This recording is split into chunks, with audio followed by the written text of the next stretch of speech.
Estamos no ano de 1500, um ano que marcaria o início de uma nova era para o continente sul-americano. Naus portuguesas, sob o comando de Pedro Álvares Cabral, chegam às costas do que hoje conhecemos como Brasil, uma terra desconhecida e cheia de promessas. Eles encontram uma terra já repleta de vida, lar de diversos povos indígenas com suas próprias línguas, culturas e histórias, que há séculos habitavam essas terras. Os portugueses, porém, viram nesta nova terra uma oportunidade, uma chance de riqueza e expansão, sonhando com as riquezas naturais que poderiam explorar. Isso marcou o início de um capítulo complexo e muitas vezes brutal na história brasileira, onde a busca por poder e recursos levou a conflitos e transformações profundas. Os primeiros encontros entre portugueses e indígenas foram marcados tanto pela curiosidade quanto pela tensão, com ambos os lados tentando entender e avaliar o outro. Relações comerciais foram estabelecidas, mas muitas vezes eram desiguais e exploratórias, beneficiando principalmente os colonizadores portugueses.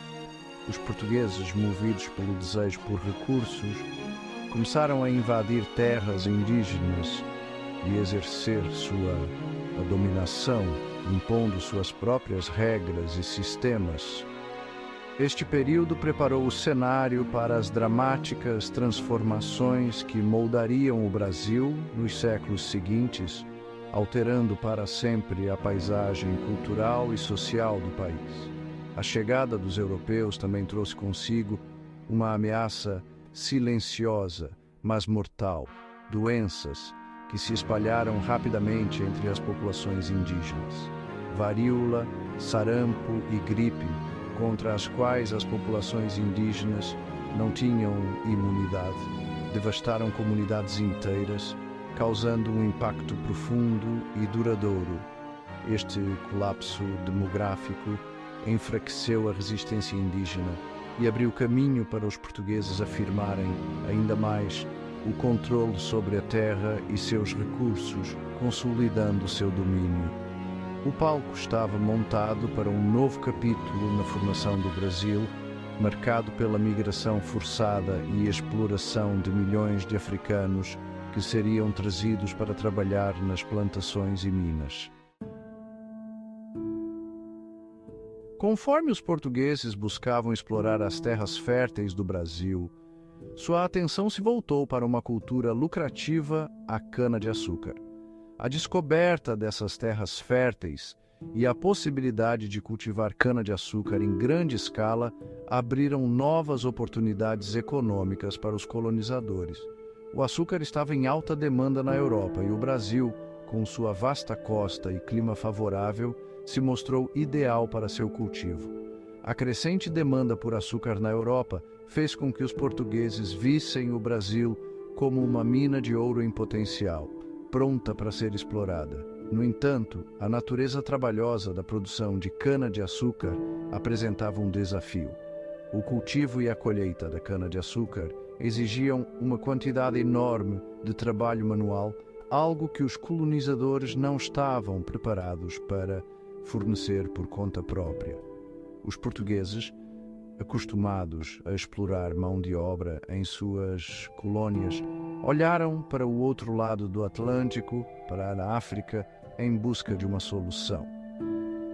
A necessidade de uma força de trabalho robusta e barata levou os portugueses a considerar a escravidão como uma solução viável para seus problemas de mão de obra. O tráfico transatlântico de escravos já estava em andamento, fornecendo africanos escravizados para colônias europeias nas Américas.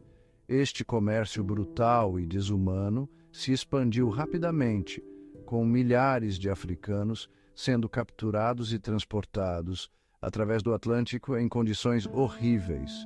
Os portugueses, com sua presença já existente na África, rapidamente se tornaram peças-chave nesse comércio horrível. Eles estabeleceram postos avançados e fortes ao longo da costa africana, facilitando a captura e o transporte de africanos escravizados. Navios carregados de açúcar, tabaco e outras mercadorias partiam do Brasil para a África, onde trocavam suas cargas por homens, mulheres e crianças escravizados. Este comércio triangular se tornou uma parte vital da economia colonial, com mercadorias e seres humanos sendo trocados em um ciclo contínuo de exploração.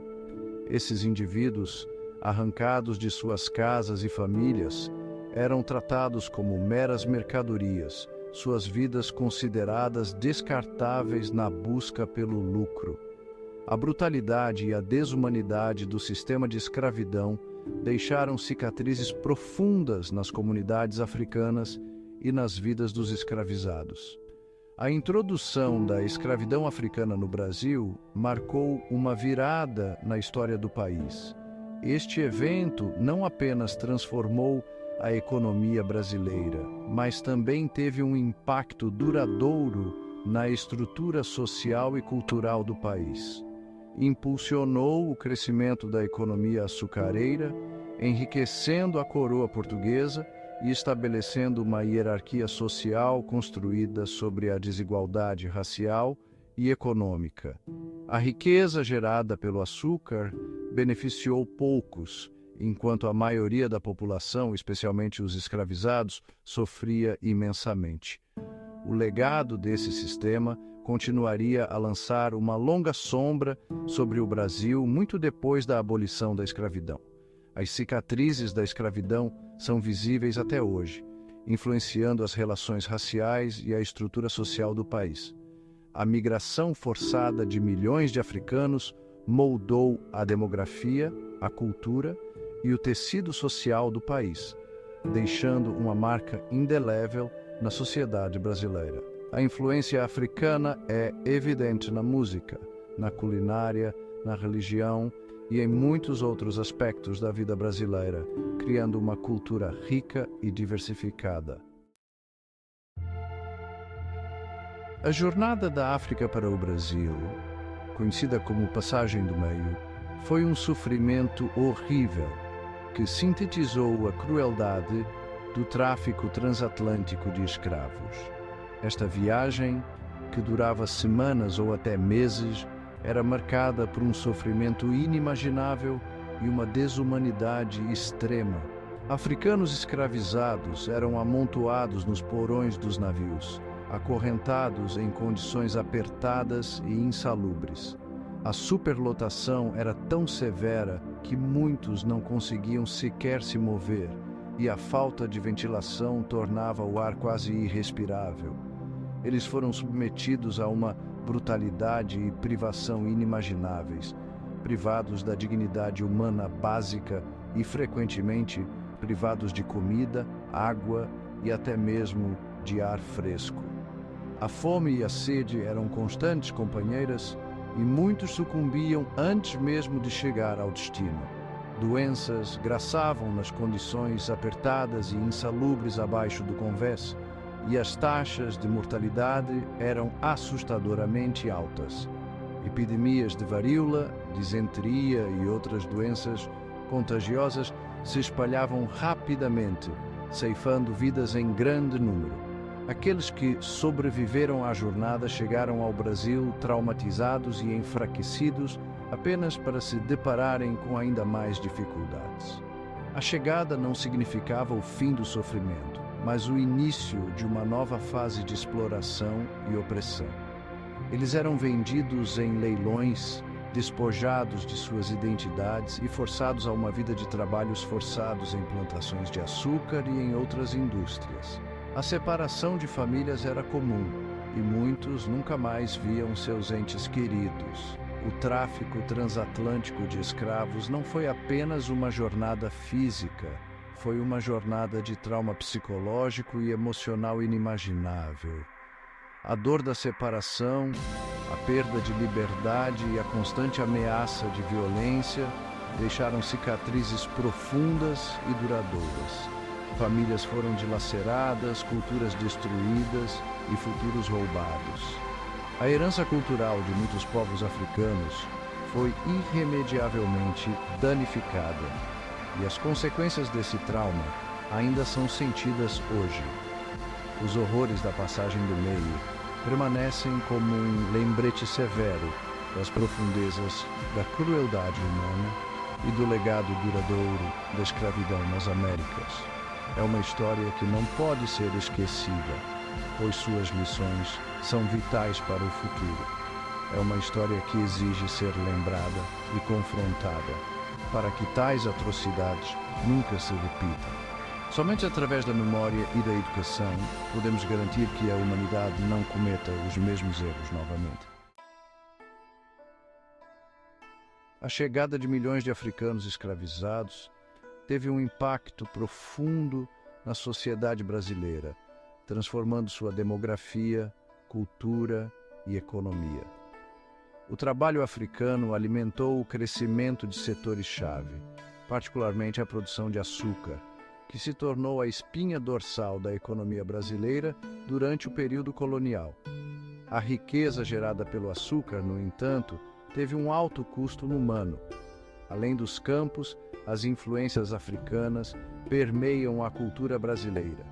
Música, dança, culinária e práticas religiosas se misturaram às tradições indígenas e europeias, criando a cultura vibrante e sincrética que caracteriza o Brasil hoje. A migração forçada de africanos e sua subsequente luta pela sobrevivência e preservação cultural deixaram uma marca indelével na identidade do país. No entanto, o legado da escravidão também lançou uma longa sombra sobre a sociedade brasileira. O sistema brutal de exploração criou desigualdades raciais profundas que persistem até hoje. A desumanização dos africanos escravizados e a negação de seus direitos básicos deixaram um legado de discriminação e preconceito que continua a afetar a vida de milhões de afro-brasileiros.